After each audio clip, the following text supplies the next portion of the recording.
بسم اللہ الرحمن الرحیم۔ السلام علیکم محترم ناظرین۔ حضرت علی المرتضیٰ شیر خدا رضی اللہ تعالیٰ عنہ قسط نمبر 4، سیدنا طلحہ رضی اللہ تعالیٰ عنہ اور سیدنا زبیر رضی اللہ تعالیٰ عنہ دونوں اگلے دن سیدنا علی المرتضیٰ شیر خدا رضی اللہ تعالیٰ عنہ کی خدمت میں حاضر ہوئے اور کہا کہ ہم نے تو بیعت اسی شرط پر کی ہے کہ آپ قاتلین عثمان سے قصاص لیں۔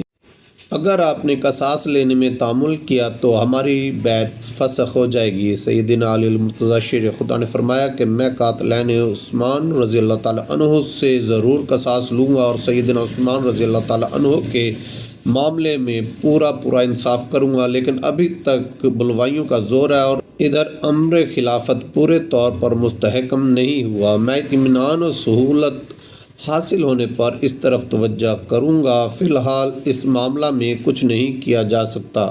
یہ دونوں صاحب سیدنا علی المرتضیٰ شیر خدا کی گفتگو سن کر اور اٹھ کر اپنے اپنے گھروں کو چلے آئے، لیکن لوگوں میں اس کے متعلق سرگوشیاں اور چہم گوئیاں شروع ہو گئیں۔ قاتلین عثمان غنی رضی اللہ تعالیٰ عنہ اور بلوائیوں کو تو یہ فکر ہوئی کہ اگر قصاص لیا گیا تو پھر ہماری خیر نہیں ہے، اور ان لوگوں کو جو سیدنا عثمان رضی اللہ تعالیٰ عنہ کو مظلوم سمجھتے اور بلوائیوں سے سخت نفرت رکھتے تھے، ان کو اس بات کا یقین ہوا کہ یہ لوگ جنہوں نے سیدنا عثمان رضی اللہ تعالیٰ عنہ کو ظالمانہ طور پر شہید کیا ہے، اپنے کیفر کردار کو نہ پہنچیں گے اور مزے سے فاتحانہ گل چھڑے اڑاتے ہوئے پھریں گے۔ اس قسم کے خیالات کا لوگوں کے دلوں میں پیدا ہو جانا سیدنا علی رضی اللہ تعالیٰ عنہ کی خلافت کے لیے مضر تھا، مگر ان کے پاس اس کے لیے کوئی چارہ کار بھی نہیں تھا، اور وہ حالات موجودہ میں جب کہ پہلے ہی نظام حکومت درہم برہم ہو کر دارالخلافہ کی ہوا بگڑ چکی تھی، کچھ کر بھی نہ سکتے تھے۔ بلوائیوں کی سرتابی۔ بیعت خلافت کے تیسرے دن سیدنا علی المرتضیٰ شیر خدا رضی اللہ تعالیٰ عنہ نے حکم دیا کہ کوفہ، بصرہ اور مصر وغیرہ ممالک اور دوسرے صوبوں سے آئے ہوئے تمام اعراب واپس چلے جائیں۔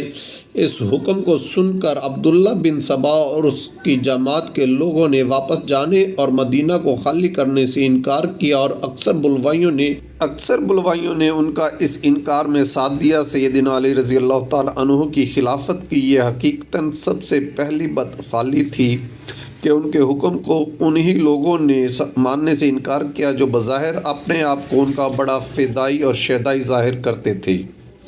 اس کے بعد سیدنا طلحہ رضی اللہ تعالیٰ عنہ اور سیدنا زبیر رضی اللہ تعالیٰ عنہ سیدنا علی رضی اللہ تعالیٰ عنہ کی خدمت میں حاضر ہوئے اور عرض کیا کہ آپ ہم کو بصرہ و کوفہ کی طرف بھیج دیجئے۔ وہاں کے لوگوں کو چونکہ ہم سے ایک گونا عقیدت ہے، لہٰذا ہم وہاں جا کر لوگوں کے منتشر خیالات کو یکسو کر دیں گے۔ سیدنا علی رضی اللہ تعالیٰ عنہ کو شبہ ہوا اور انہوں نے ان دونوں صاحبوں کو مدینہ سے باہر جانے کی ممانعت کر دی۔ مغیرہ رضی اللہ تعالیٰ عنہ اور ابن عباس رضی اللہ تعالیٰ عنہ کا مفید مشورہ۔ سیدنا علی رضی اللہ تعالیٰ عنہ نے اپنی خلافت کے تیسرے چوتھے دن ہی سیدنا عثمان غنی رضی اللہ تعالیٰ عنہ کے زمانہ کے تمام عاملوں اور والیوں کو معزول کا فرمان لکھوایا اور ان والیوں اور عاملوں کی جگہ دوسرے لوگوں کا تقرر فرمایا۔ یہ سن کر سیدنا مغیرہ بن شعبہ رضی اللہ تعالیٰ عنہ جو بڑے مدبر اور دور اندیش اور سیدنا علی رضی اللہ تعالیٰ عنہ کے قریبی رشتہ دار تھے، سیدنا علی رضی اللہ تعالیٰ عنہ کے پاس آئے اور کہا کہ آپ نے طلحہ رضی اللہ تعالیٰ عنہ اور زبیر رضی اللہ تعالیٰ عنہ اور دوسرے قریش کو جو مدینہ سے باہر جانے کی ممانعت کر دی ہے اور ان کو روک لیا ہے، اس کا اثر یہ ہوگا کہ تمام قریش آپ کی خلافت کو اپنے لیے باعث تکلیف سمجھیں گے اور ان کو آپ کے ساتھ ہمدردی نہ رہے گی۔ دوسرے، آپ نے عہد عثمانی کے عاملوں کو معزول کرنے میں عجلت سے کام لیا ہے۔ مناسب یہ ہے کہ آپ اب بھی اپنے روانہ کیے ہوئے عاملوں کو واپس بلا لیں اور انہی عاملوں کو اپنے اپنے علاقے میں معمور رہنے دیں اور ان سے صرف بیعت اور اطاعت کا مطالبہ کریں۔ سیدنا علی رضی اللہ تعالیٰ عنہ نے مغیرہ رضی اللہ تعالیٰ عنہ کی اس گفتگو کو سن کر اس کے تسلیم کرنے سے صاف انکار کر دیا۔ اگلے دن جب سیدنا علی رضی اللہ تعالیٰ عنہ کے برادر امزاد عبداللہ ابن عباس رضی اللہ تعالیٰ عنہ بھی سیدنا علی رضی اللہ تعالیٰ عنہ کی خدمت میں موجود تھے، سیدنا مغیرہ آئے اور عمدۃ الذکرہ انہوں نے اپنی پہلی رائے کے خلاف سیدنا علی رضی اللہ تعالیٰ عنہ کی خدمت میں عرض کیا کہ آپ کو اعمال عثمان غنی رضی اللہ تعالیٰ عنہ کے معزول کرنے میں بہت عجلت سے کام لینا چاہیے۔ جب مغیرہ رضی اللہ تعالیٰ عنہ اس مجلس سے اٹھ کر چلے گئے تو سیدنا عبداللہ بن عباس رضی اللہ تعالیٰ نے سیدنا علی رضی اللہ تعالیٰ عنہ سے کہا کہ مغیرہ رضی اللہ تعالیٰ عنہ نے کل آپ کو نصیحت کی تھی اور آج دھوکہ دیا ہے۔ سیدنا علی رضی اللہ تعالیٰ عنہ نے کہا کہ آپ کی رائے کیا ہے؟ عبداللہ بن عباس رضی اللہ تعالیٰ عنہ نے کہا کہ مناسب تو یہ تھا کہ شہادت عثمان غنی رضی اللہ تعالیٰ عنہ کے وقت آپ مکہ میں چلے جاتے، لیکن اب مناسب یہی ہے کہ اعمال عثمانی رضی اللہ تعالیٰ عنہ کو بحال رکھے یہاں تک کہ آپ کی خلافت کو استقلال اور استحکام حاصل ہو جائے، اور اگر آپ نے اعمال عثمانی کے تبدیلی اور معزول کرنے میں جلدی کی تو بنی امیہ لوگوں کو دھوکہ دیں گے کہ ہم قاتلین عثمان رضی اللہ تعالیٰ عنہ سے قصاص طلب کرتے ہیں، جیسا کہ اہل مدینہ بھی کہہ رہے ہیں۔ اسی طرح لوگ ان کے شریک ہو جائیں گے اور آپ کی خلافت کا شیرازہ درم برم اور کمزور ہو جائے گا۔ یہ سن کر سیدنا علی رضی اللہ تعالیٰ عنہ نے فرمایا کہ میں معاویہ رضی اللہ تعالیٰ عنہ کو صرف تلوار کے ذریعے سیدھا کروں گا، کوئی رعایت روا نہ رکھوں گا۔ سیدنا ابن عباس رضی اللہ تعالیٰ عنہ نے کہا کہ آپ ایک بہادر شخص ضرور ہے، لیکن رسول اللہ صلی اللہ علیہ وآلہ وسلم نے فرمایا الحرب خدعۃ، جنگ ایک چال اور دھوکہ ہے۔ صحیح بخاری کتاب الجہاد۔ اگر آپ میرے کہنے پر عمل کریں تو میں آپ کو ایسی تدبیر بتاؤں گا کہ بنی امیہ سوچتے ہی رہ جائیں اور ان سے کچھ بن نہ پڑے۔ سیدنا علی رضی اللہ تعالیٰ عنہ نے فرمایا کہ مجھ میں تو تمہاری سی خصلتیں ہیں، نہ معاویہ رضی اللہ تعالیٰ عنہ کی سی۔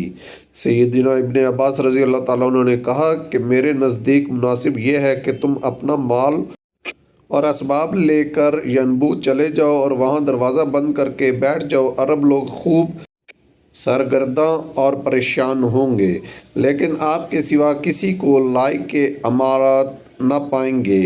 اگر تم ان لوگوں یعنی قاتلین عثمان غنی رضی اللہ تعالیٰ عنہ کے ساتھ اٹھو گے تو لوگ تم پر خون عثمان کا الزام لگائیں گے۔ سیدنا علی رضی اللہ تعالیٰ عنہ نے کہا کہ میں تمہاری بات پر عمل کرنا مناسب نہیں سمجھتا، بلکہ تم کو میری بات پر عمل کرنا چاہیے۔ سیدنا ابن عباس رضی اللہ تعالیٰ عنہ نے کہا کہ بے شک میرے لیے یہی مناسب ہے کہ آپ کے احکام کی تعمیل کروں۔ سیدنا علی رضی اللہ تعالیٰ عنہ نے فرمایا کہ میں تم کو بجائے معاویہ رضی اللہ تعالیٰ عنہ کے شام کا والی بنا کر بھیجنا چاہتا ہوں۔ سیدنا ابن عباس رضی اللہ تعالیٰ عنہ نے کہا کہ معاویہ رضی اللہ تعالیٰ عنہ سیدنا عثمان غنی رضی اللہ تعالیٰ عنہ کا ایک جدی بھائی ہے اور مجھ کو آپ کے ساتھ تعلق قرابت ہے۔ وہ مجھ کو شام کے ملک میں داخل ہوتے ہی قتل قرار ڈالے گا یا قید کر دے گا۔ مناسب یہی ہے کہ معاویہ رضی اللہ تعالیٰ عنہ سے خط و کتابت کی جائے اور کسی طرح بیعت لی جائے۔ سیدنا علی رضی اللہ تعالیٰ عنہ نے اس بات کے ماننے سے انکار کر دیا۔ مغیرہ بن شعبہ رضی اللہ تعالیٰ عنہ نے جب دیکھا کہ سیدنا علی رضی اللہ تعالیٰ عنہ نے ان کے مشورے پر عمل نہیں کیا اور سیدنا ابن عباس رضی اللہ تعالیٰ عنہ کے مشورے کو بھی رد کر دیا تو وہ ناراض اور بد دل ہو کر مدینہ منورہ سے مکہ معظمہ کی طرف چلے گئے۔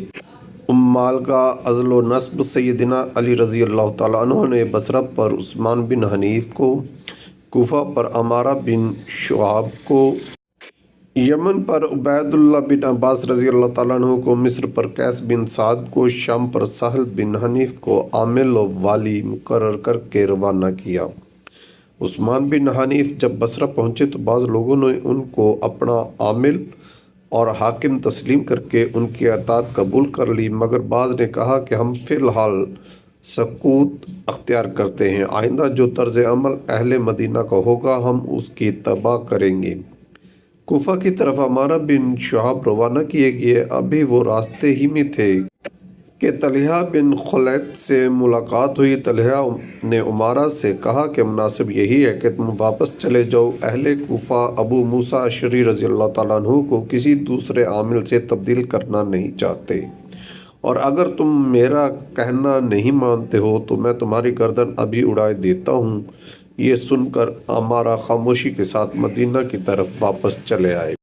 عبید اللہ بن عباس رضی اللہ تعالیٰ عنہ کے یمن میں داخل ہونے سے پیشتر ہی وہاں کے سابق عامل یعلی بن منبع مکہ کی جانب روانہ ہو چکے تھے۔ عبیداللہ بن عباس رضی اللہ تعالیٰ عنہ نے باطمینان یمن کی حکومت سنبھال لی۔ قیس بن سعد رضی اللہ تعالیٰ عنہ مصر پہنچے تو وہاں کے بعض شخصوں نے ان کی اطاعت قبول کی اور بعض نے سکوت اختیار کیا۔ بعض نے یہ کہا کہ جب تک ہمارے بھائی مدینہ سے مصر میں واپس نہ جائیں گے اس وقت تک ہم کچھ کرنا نہیں چاہتے۔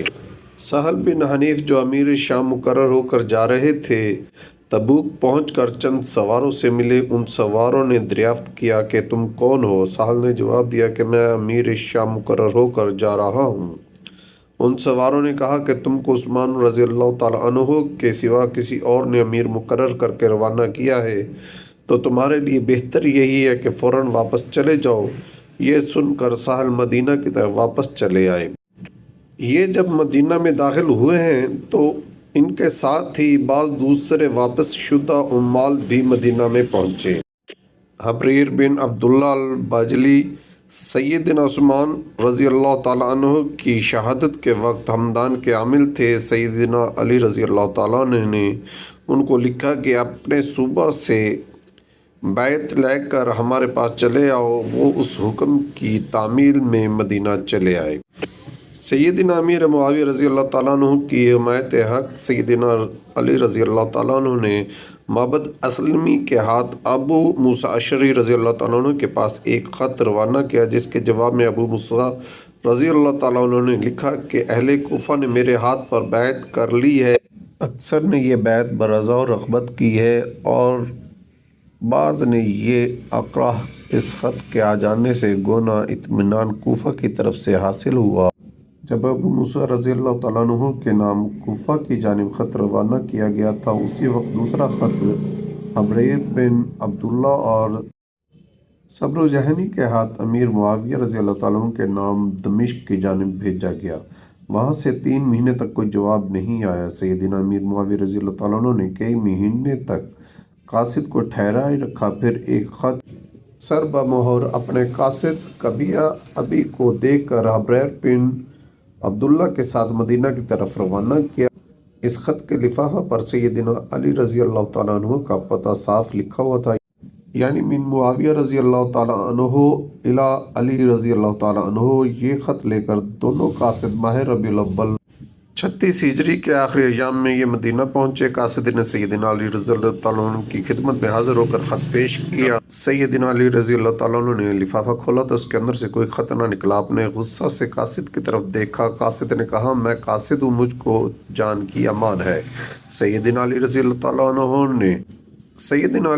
تعالیٰ عنہ نے فرمایا ہاں تجھ کو امان ہے۔ اس نے کہا کہ ملک شام میں کوئی آپ کی بیعت نہ کرے گا۔ میں نے دیکھا ہے کہ 60,000 شیوخ عثمان غنی رضی اللہ تعالیٰ عنہ کی خون آلود قمیض پر رو رہے تھے۔ وہ قمیض لوگوں کو مشتعل کرنے کی غرض سے جامع دمشق کے ممبر پر رکھی گئی ہے۔ سیدنا علی رضی اللہ تعالیٰ عنہ نے فرمایا وہ لوگ مجھ سے خون عثمان رضی اللہ تعالیٰ عنہ کا بدلہ طلب کرتے ہیں، حالانکہ خون عثمان رضی اللہ تعالیٰ عنہ سے بری ہوں۔ اللہ تعالیٰ قاتلین عثمان رضی اللہ تعالیٰ عنہ سے پوچھے۔ یہ کہہ کر قاصد کو معاویہ رضی اللہ تعالیٰ عنہ کی طرف واپس کر دیا۔